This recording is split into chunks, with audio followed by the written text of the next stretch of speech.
payment and settlement system to make sure that our transactions are safe, legal, cost-effective, and timely. The bank also facilitates payments between people as they transact through various commercial banks. The bank ensures a stable supply of good quality banknotes and coins within the country. The Bank of Namibia makes sure that prices of goods and services in the economy do not increase too quickly, keeping the value of the Namibian dollar stable, whether it is in your pocket or bank. The Bank of Namibia provides banking services to commercial banks and government. As banker to the government, the bank is responsible for processing government payments domestically and internationally. The bank also manages Namibia's foreign reserves, allowing us to pay for imports. The Bank of Namibia is responsible for the regulation of inflow and outflow of foreign currency. This assists in the overall management of foreign reserves. The Bank of Namibia fulfills these functions to support economic growth and development.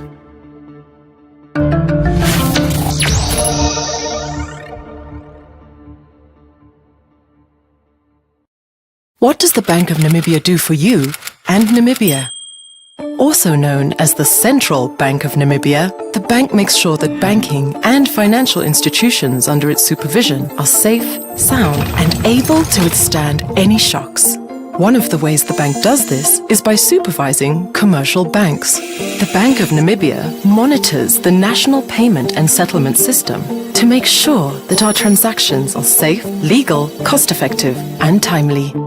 The bank also facilitates payments between people as they transact through various commercial banks. The bank ensures a stable supply of good quality banknotes and coins within the country. The Bank of Namibia makes sure that prices of goods and services in the economy do not increase too quickly, keeping the value of the Namibian dollar stable, whether it is in your pocket or bank. The Bank of Namibia provides banking services to commercial banks and government. As banker to the government, the bank is responsible for processing government payments domestically and internationally. The bank also manages Namibia's foreign reserves, allowing us to pay for imports. The Bank of Namibia is responsible for the regulation of inflow and outflow of foreign currency. This assists in the overall management of foreign reserves. The Bank of Namibia fulfills these functions to support economic growth and development.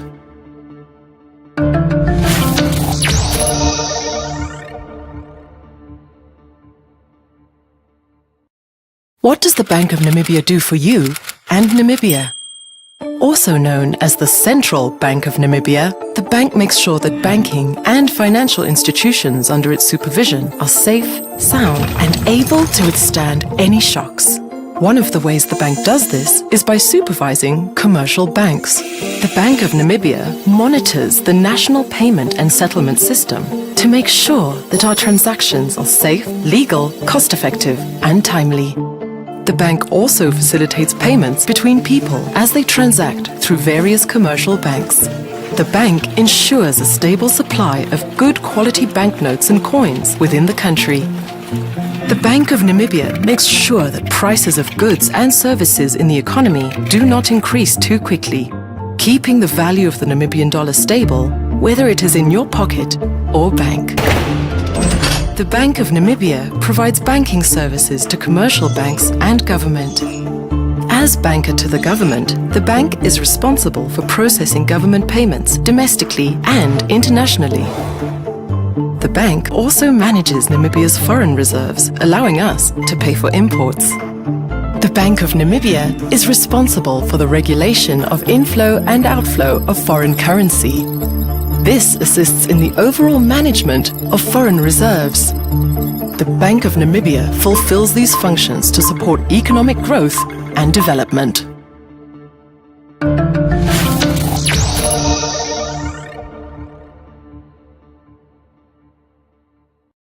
What does the Bank of Namibia do for you and Namibia?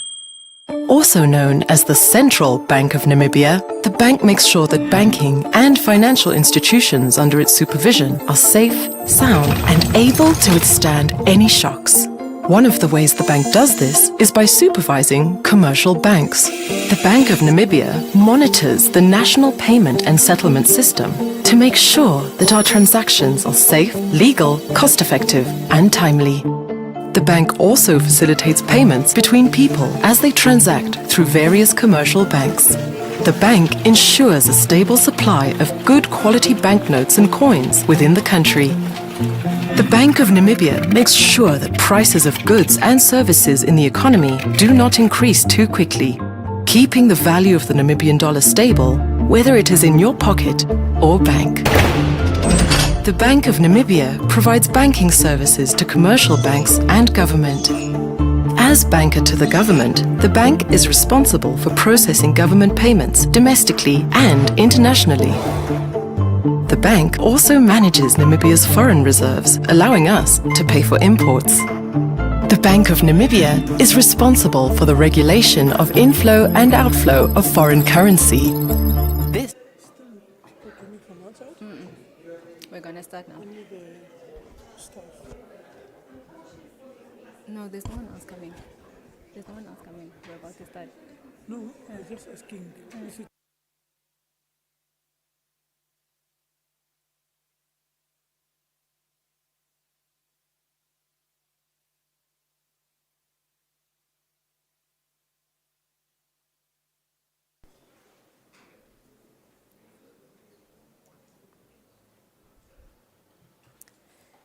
Governor Gavachab, Deputy Governor Wangota, Deputy Governor Dunn, Monetary Policy Committee members, management and staff of the Bank of Namibia, members of the media, distinguished invited guests, ladies and gentlemen, good morning. Good morning and welcome to the third monetary policy announcement for 2025. We are delighted to welcome our media practitioners and wish to thank you for honoring our invitation and joining us today. We also wish to extend a warm welcome to our online viewers and those tuning into the broadcast coming to you live from the Bank of Namibia auditorium. Over the past 2 days, the Monetary Policy Committee, chaired by the Governor of the Bank of Namibia, convened to discuss and determine the appropriate monetary policy stance for the country for the next 2 months. A decision was reached yesterday, and the Governor will announce and unpack it shortly. Thereafter, we will welcome questions from the media practitioners in the room. Those will be the proceedings for the morning. Once again, welcome. My name is Naufiko Hamunime, and I work for the bank's Strategic Communications Department. With those introductions out of the way, let me now welcome the Governor of the Bank of Namibia, Mr. Johannes Gavachab, to deliver the monetary policy announcement. Governor, the floor is yours.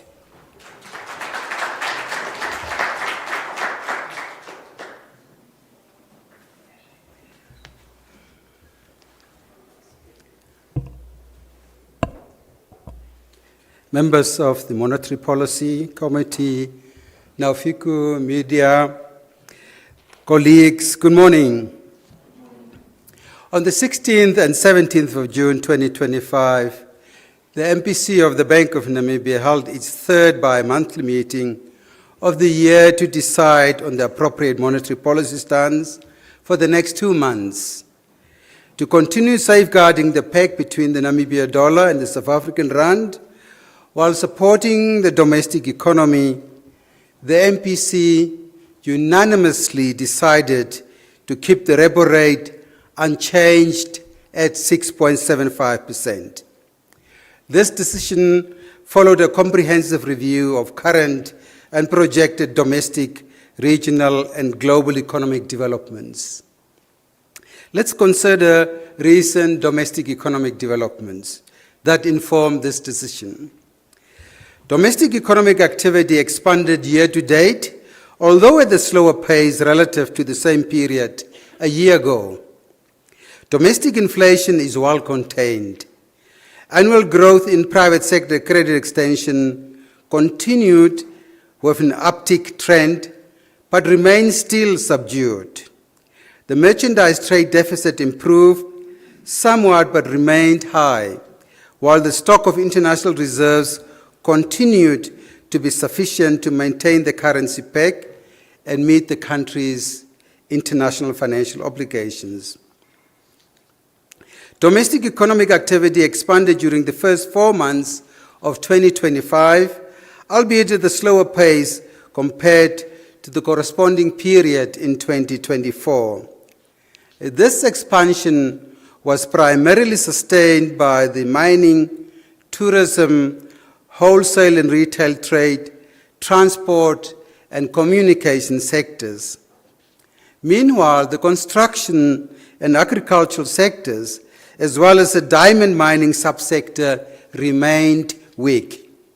Looking ahead, real GDP growth is projected to marginally improve from an estimated 3.7% in 2024 to 3.8% in 2025 and 4% in 2026. This outlook, however, is susceptible to some key downside risks, including tariff restrictions, prolonged multilateral policy uncertainty, and depressed international diamond prices. Additionally, escalating geopolitical tensions, including the recent Israel-Iran conflict, could significantly weigh on growth. Domestically, water supply interruptions, especially in coastal towns, and animal disease outbreaks, as well as slow development budget execution, may continue to pose downside risks to growth. Annual inflation averaged 3.6% during the first 5 months of 2025, lower compared to the 4.9% during the same period in 2024. The deceleration was primarily observed in the housing, transport, and alcoholic beverages categories. Additionally, inflation fractionally edged down to 3.5% in May 2025 from 3.6% in the preceding month, mainly on account of slower inflation in housing, augmented by the deflation in transport. For 2025 and 2026, inflation projections have been adjusted downwards to 3.9% and 4.3% respectively. That is 0.3 percentage point and 0.2 percentage point lower than the previous forecast. The revision for 2025 primarily reflects the smaller than anticipated increment in administered prices and a stronger exchange rate. The annual growth in PSC has ticked up since the previous MPC meeting, registering 4.5% in April 2025 relative to 3.9% in February 2025. Similarly, growth in PSC increased on average to 4.4% during the first 4 months of 2025 compared to 1.7% in the same period in 2024. These increases were reflected in credit extended to both businesses and households. Despite trending above inflation for the past 7 consecutive months, PSC growth remains sluggish. Namibia's merchandise trade deficit narrowed by 19.8% to 11.4 billion Namibian dollars during the first 5 months of 2025 compared to the same period in 2024. This improved position was attributed to a faster increase in export receipts, notably from uranium and gold, relative to the rise in import payments. The stock of international reserves stood at 57.4 billion Namibian dollars as at the end of May 2025, dropping from 59.7 billion Namibian dollars recorded at the end of March 2025. The decline was mainly due to trade-related outflows, customer foreign currency withdrawals, and revaluation losses. This level of foreign reserves translates to an estimated import cover of 3.7 months, which is deemed adequate to sustain the currency peg between the Namibia dollar and the South African rand and meet the country's international financial obligations. Let's turn to the global picture. The global economy maintained a moderate pace of growth in the first quarter of 2025, with the medium-term outlook remaining under significant downward pressure. Since the previous MPC meeting, global inflation generally slowed, while key stock and bond markets remained relatively volatile. Monetary policy stances eased across most of the monitored central banks. Global growth was steady during the first quarter of 2025 relative to the fourth quarter of 2024, with divergences between individual countries having been noted. Among the monitored economies, growth slowed in the United States, United Kingdom, Brazil, and Russia. Growth remained weak in South Africa and steady in China, whereas it picked up in the Euro area, Japan, and India. Global growth prospects have deteriorated since the previous MPC meeting, with the International Monetary Fund, IMF, now projecting world output growth to slow from an estimated 3.3% in 2024 to 2.8% in 2025 and 3% in 2026. Prices for most key international commodities increased since the last MPC meeting. The price of gold has continued to rally, reaching a new all-time high most recently, buoyed by safe haven demand. Crude oil futures prices have increased, mainly ascribed to the recent escalation of geopolitical conflict in the Middle East. Turning to base metals, copper futures were higher primarily due to supply disruptions, while zinc futures marginally ticked up due to tighter supply. Moreover, uranium spot prices also edged higher, supported by improved risk appetite and positive investor sentiment regarding the growing number of nuclear reactors. Diamond prices remain subdued, attributed to weaker global demand and competition from lab-grown diamonds. Since the previous MPC meeting, global stock markets initially sold off in early April 2025 before recovering subsequently. These developments largely reflected the US's announcement of reciprocal tariffs and its subsequent 90-day suspension.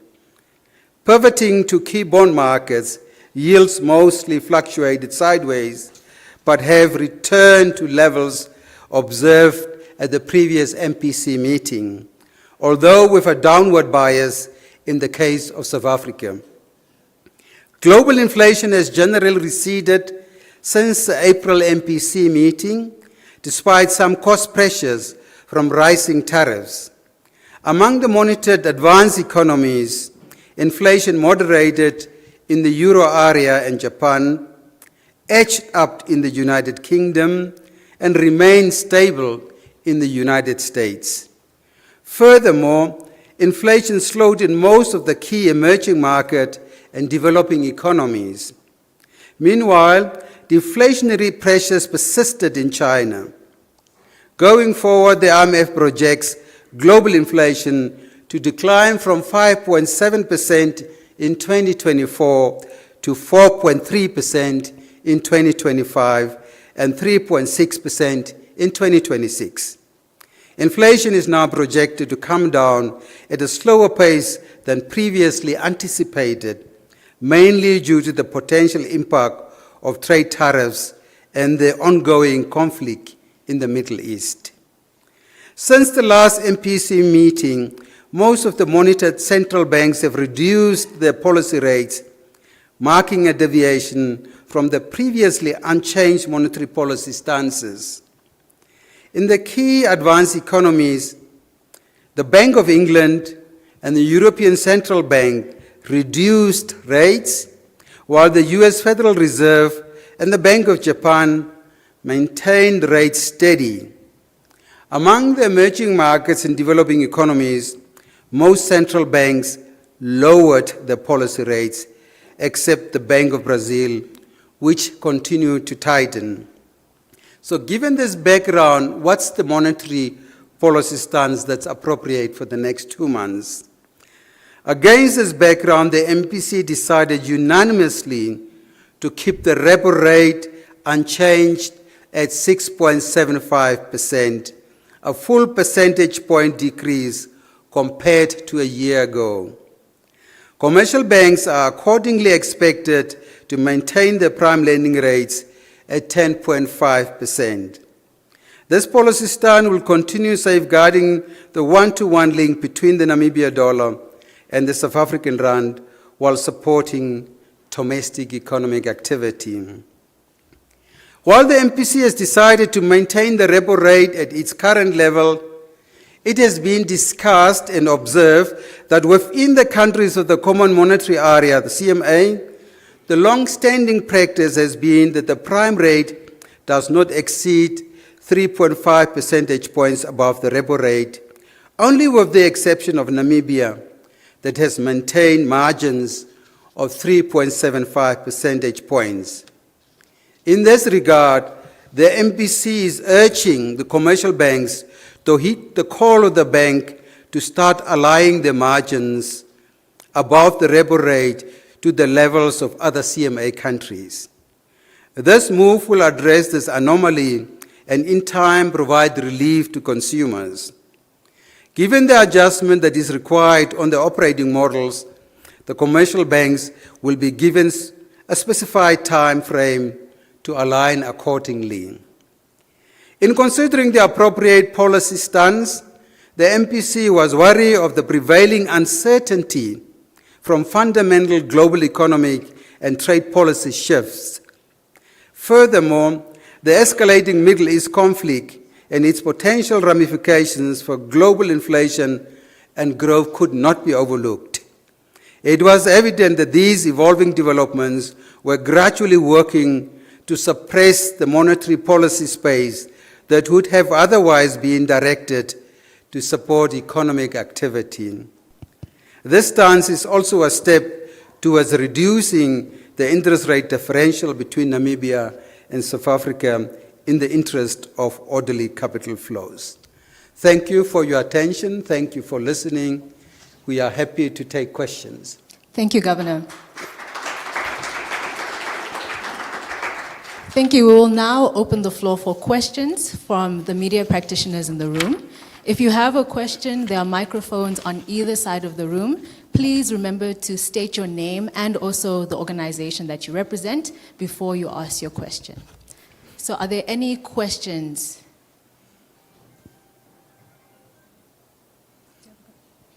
The microphones are just on either side of the room. Yes. Any other questions as he's making his way?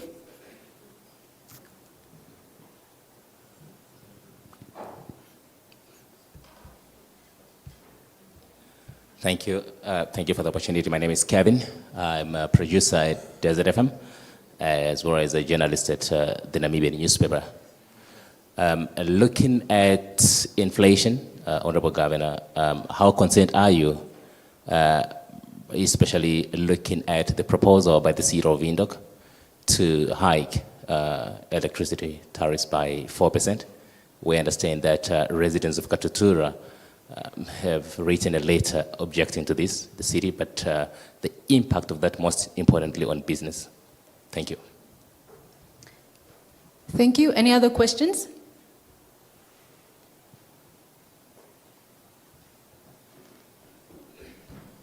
Okay, Josephina, please go ahead.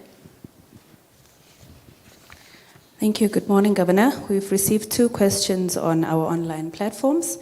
The first one says, following the SARB's May 2025 Monetary Policy Committee announcement, there have been indications of a potential shift in its inflation targeting framework, including public discussion around lowering the midpoint target from 4.5% to 3%.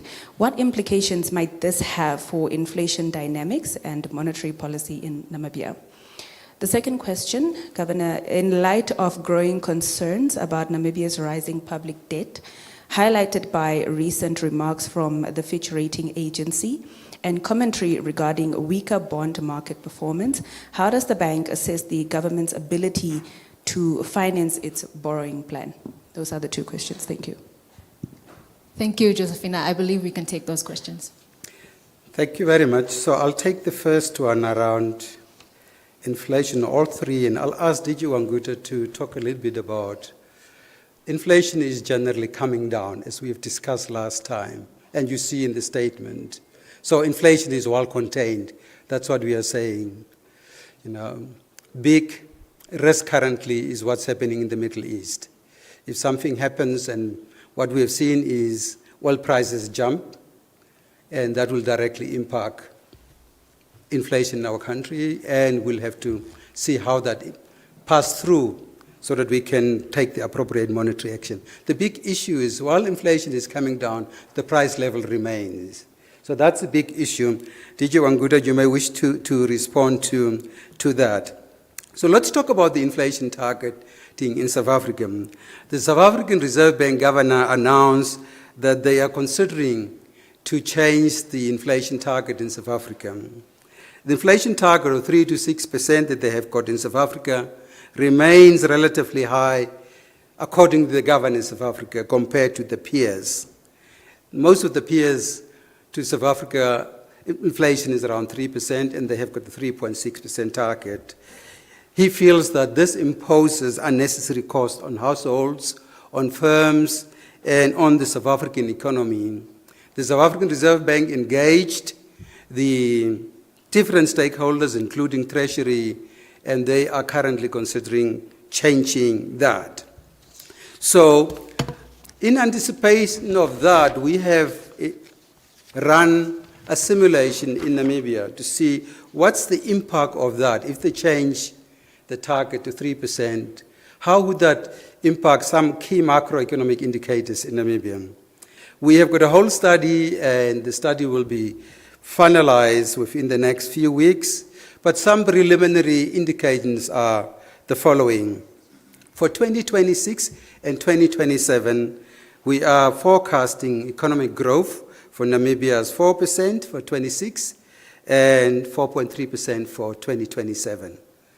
How would a 3% target affect that growth forecast that we have got? In terms of our simulation, it suggests that the 26 forecast will be adjusted downwards by 0.1 and the 27 by 0.2 percentage points. That is from 4% in 26 to 3.9, and in 27 from 4.3 to about 4%, 4.1%. And that decline is a consequence of two main factors. Firstly, a strengthening of the real exchange rate, which by narrowing the inflation differential with key trading partners is expected to weaken export competitiveness. Secondly, lower inflation incentivizes increased savings by offering higher returns, thereby contributing to a reduction in overall growth. How would the 3% target in South Africa impact us in terms of our simulation? Inflation is projected to decrease by 0.8 and 1.2 percentage points in 26 and 27, reaching 3.5% and 3.2% respectively in Namibia. And this decline is attributed to inflation expectations being anchored to the new target, necessitating that businesses and unions align their price and wage adjustments accordingly. Furthermore, the strengthening of the currency is expected to contribute to this disinflationary trend through its pass-through effects. But there are also challenges to that. The persistence of increases in administered prices presents a key significant challenge to the attainment of the new inflation target. A lot of stakeholders still need to be consulted, both in South Africa and if we have to get the same results in Namibia. So that's on the initial reactions on should South Africa change the inflation target to 3%. But we'll have a more detailed response once that is announced in South Africa. DG Wanguta, do you want to talk about the sticky price levels despite inflation coming down? And then I'll deal with the public debt question. Thank you very much, Governor. On the question that is posed by Kevin, essentially, are we fearing that inflation this year will rise? The answer to that, no. Why do we say so? If we compare the level of inflation the first 5 months of the year last year, we compare it to now, the inflation level has come down. The first 5 months of this year, the inflation is standing at 3.6%. Last year, the same time, the inflation was above 4%, around 4.3%. That clearly shows that despite the pressure that we have seen in oil prices, etc., inflation is generally coming down.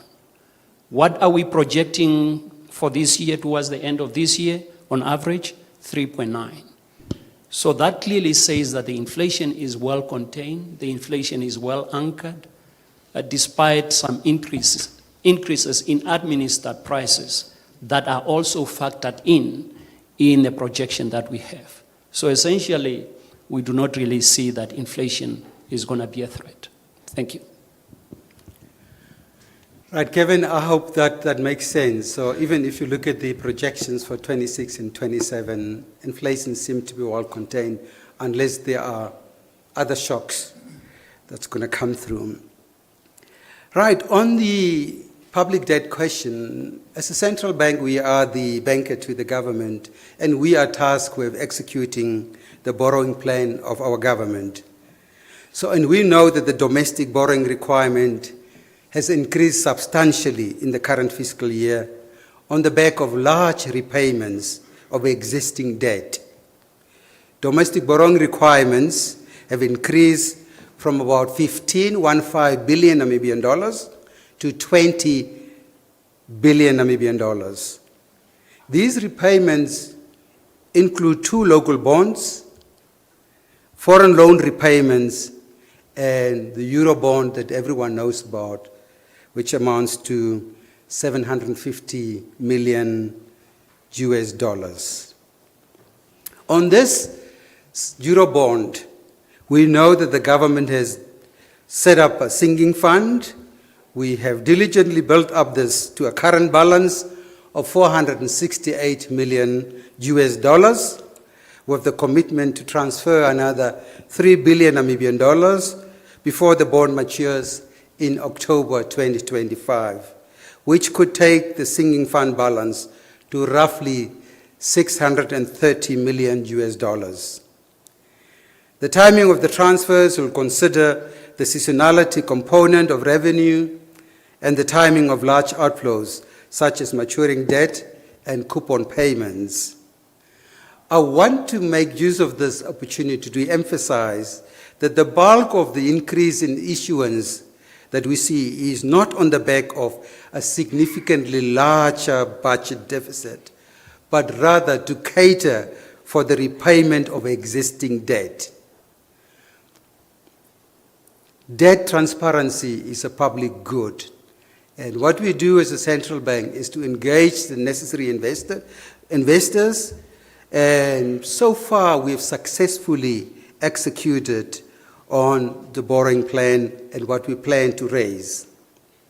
While the demand in auctions has been skewed towards shorter dated instruments, nimble auction allocations in response to this demand have resulted in fully allocated auction amounts and a zero shortfall on the planned borrowing to date. Pricing has responded to the larger issuance amounts with wider spreads seen across the curve. However, the widening has been well contained, and Namibian bonds are still pricing at very palatable spreads of less than 100 basis points over the South African benchmarks across all tenors. It is worth noting that these levels remain significantly below the historical spreads between Namibia and South Africa. Finally, we do not foresee any difficulty in raising the rest of the borrowing requirement over the course of the fiscal year, given the elevated liquidity levels. The latest figure that I got is that we have got, particularly in the banking sector, we have got an industry liquidity ratio of 21%, against a 10% requirement. So the system is quite liquid, so we don't see any major challenges in raising the rest of the borrowing requirement. And I think it's quite important because there seems to be a sense that we have got a larger debt situation in the country. It's very much repayment of large paper that we need to do. That's why we are dealing with this situation. I hope that's clear. Thank you, Governor. We have questions from Shania. Shania, over to you, and I believe maybe Kevin. Good morning, Governor. Good morning, Deputy Governors. My name is Shania Lazarus. I'm a reporter at the Namibian newspaper. Governor, I think I'm going to start, you're speaking about bonds.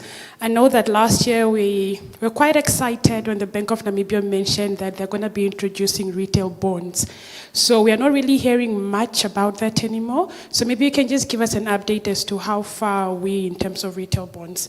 Another question I wanted to ask was on non-performing loans. I wanted to find out where are we in terms of non-performing loans? What is the number looking like? And also what is the ratio and how does it compare to historical background to where we are standing currently? I just wanted to confirm, as of the end of May, the Euro bond redemption, we have saved up $468 million US. I just wanted to confirm that. All right. And then on foreign reserves, Governor, you indicated that there has been some customer withdrawals. So what are these exactly? Are we capital returning? I just need a little bit of clarity on that. And then the Israel-Iran conflict, you say this could significantly weigh on growth. So in terms of numbers, what are we talking about? Either percentage, or what are we talking about in terms of our growth? How really will it impact our growth? And then Namibia has maintained a prime rate of 3.75%, contrary to the other CMA countries. Governor, can you please just explain what this means for the end user then, and for how long has this been going on? Thank you very much. Thank you, Shania. I think we can deal with those questions, Governor. Shana, those are very good questions, and we have got MPC members that can deal with this. So I'll ask Nick to give us the detail where we are on the retail bonds. I'll ask Digidan to talk about the NPLs. Generally, it's below 6%, so we are not concerned, but in terms of actual figures, Digidan can talk about the NPLs. Your figure about the sinking fund of 468 million, confirmed, you're correct. It's in the statement as well. Then, in terms of the spread between Namibia and the other CMA countries, I'll ask another MPC member to talk, Mr. Nell. So that's it. So let's start with Nick. Thank you, Governor, and thank you, Shania, for the question on the retail bond. So what I'm happy to report is that we have been make sure that it's basically functional. We've got a partner that we've teamed up to be able to help us develop this platform so that we're able to launch it in a manner that gives us the confidence. So there's been some development work that has been done at this point in time. So where we are basically at this stage is we are testing now in a very controlled environment to make sure that the platform meets the standards. There's one or two small things that we need to make on this particular platform. After this, then we'll also, just maybe scale up the level of testing of the platform. In terms of the target date when we think we'll be going live to market, assuming that all of the challenges are handled, we believe somewhere by end of this year we should be able to launch the retail bond, subject to the resolution of some of the issues that we're experiencing on the platform. That's really my feedback on that, Governor. Thank you.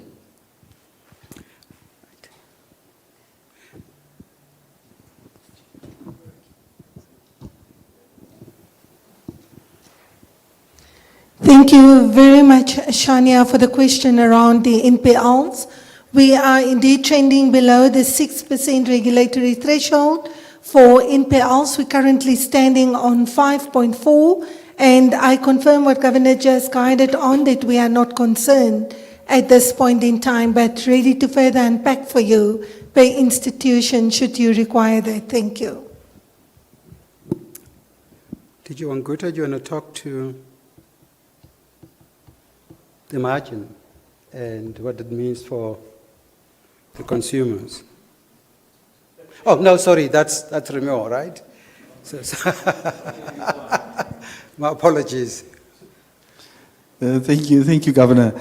In terms of the margin that Governor has reflected on, the 3.75 percentage points, that was in existence since the 2010 financial year, and that was a widely accepted practice. However, we found with later studies, we found that with the CMA countries, that margin is actually different in terms of it being 3.5 percentage points. And therefore, the advice that the Governor has given that this widely accepted practice must be aligned with the other countries, and which the benefit to consumers would be that it will provide relief towards the time period that we will indicate or outline for the banking industry. Thank you. Let me try and simplify. That's a technical answer. So what we are talking about here is banks are making money basically through the interest income and through the non-interest income. So what we are talking about here is on the interest income side. So the difference between the repo rate and the prime rate is the interest margin. Some people call it the spread. So that difference in the CMA countries is 350 basis point or 3.5%. In our case, it's 375 basis points or 3.75%. So what does it mean for the ordinary person?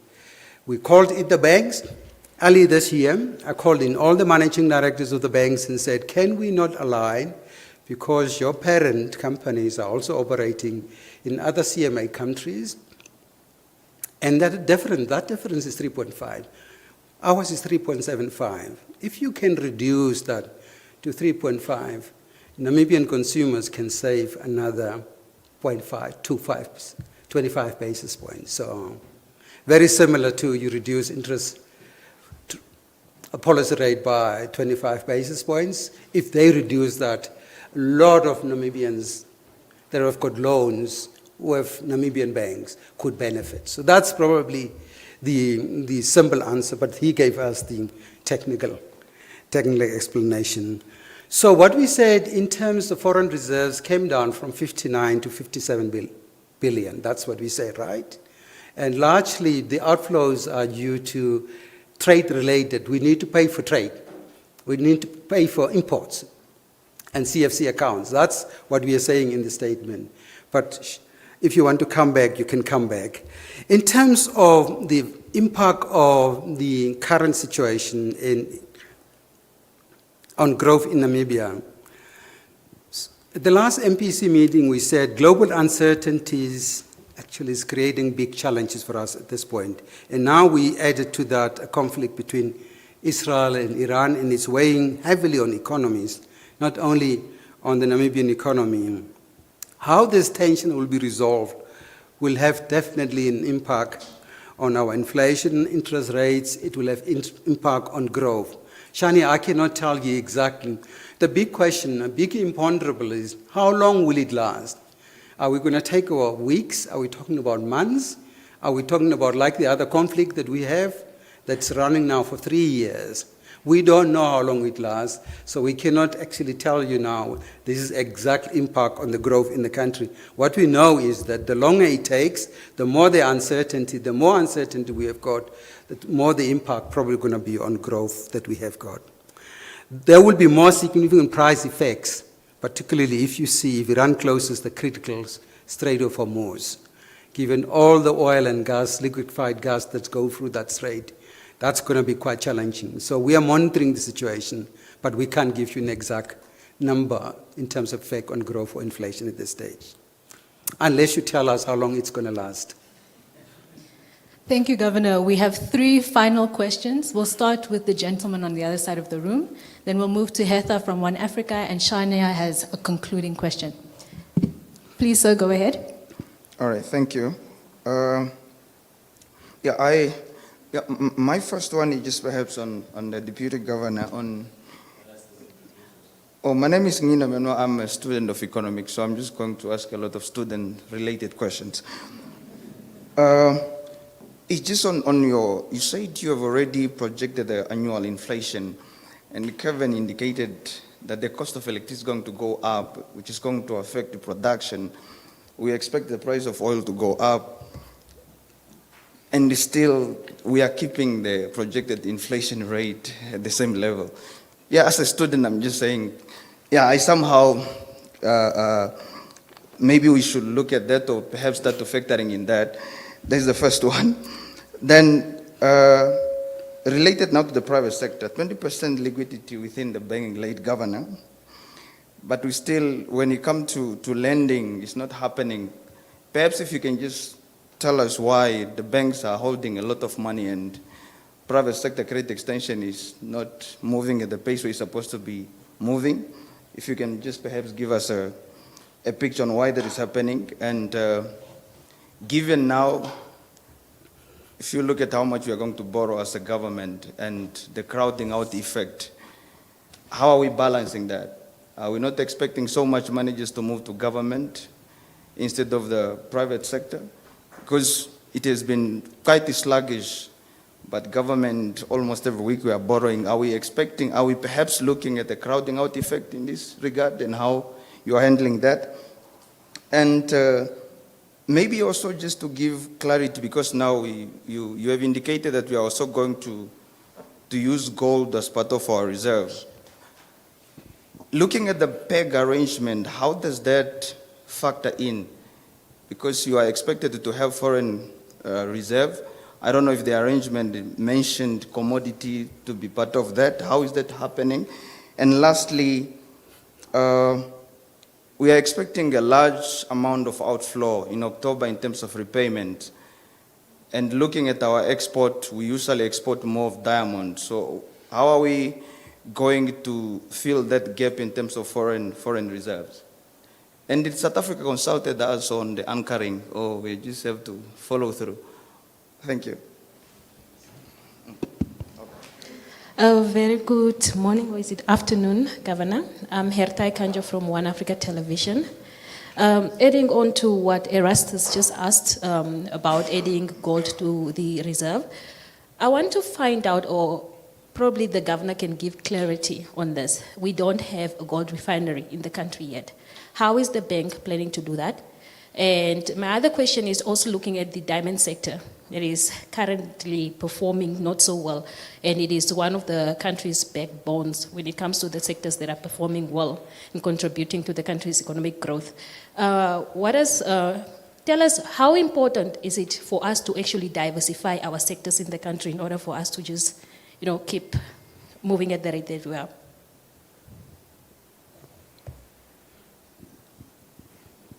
Just to follow up maybe to Deputy Governor Dan, you did mention that the regulatory benchmark for NPLs is 6%. We are currently below that at 5.4%. So I just wanted to know, but how are we doing per advanced category, basically? How much are we having in mortgages? How much is it in installment sales? What are we looking at in terms of loans to businesses? Maybe just a little breakdown would be quite helpful. Thank you. Right. I'll ask Teacher Wanguta to talk to all the questions. There are very interesting questions that probably need more time with the student. But you could provide a high-level take on that. As far as gold is concerned, can I please ask that my understanding is that the Minister of Finance will make a ministerial statement in Parliament on this issue.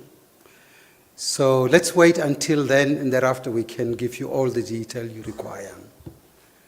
So please bear with us. It's apparently not going to be very long. Let's give the Minister the opportunity to make that statement, and we will follow and provide you with the detail. Teacher Wanguta, you want to talk to the crowding out? Do you want to talk to all the questions on inflation? Interesting questions. Thank you. Okay. Thank you very much. The question by Erastus, I think Erastus is Let me try to be academic as well, because you say that you are asking from the student perspective. Now, Erastus, your question is very good. You are asking, why are you projecting inflation to be in the range of 3.9% for this year, while you are still seeing that prices of oil is going to rise? And there are some other factors as well. In fact, in that projection of 3.9%, we have already factored quite a number of things that we were foreseeing. When we are projecting, we don't only look at the past, but we also look at what are the likely changes. So meaning to say that administered prices, we have also factored that in. But now when you look at inflation, it's a basket, and there are different components. Some components are pulling inflation up, others are pulling down. So of course, the prices of oil may pull them up, but there are also other components that are coming down, for instance, like housing, etc. So that, in essence, still gives us a comfort that inflation will still be well contained and settle at around that level that we are projecting. On the question of diversification of the economy, I think diversification, that's really what every economy desires to have. Since independence, we have really been trying to diversify this economy. But clearly, as you could see, for one to diversify, there are certain things that must be in place. You need to have the right skills. You need to have technology. You also need to have productivity to increase your productivity. Since independence, our country growth has been largely driven by mining sector and the primary sector, things like agriculture.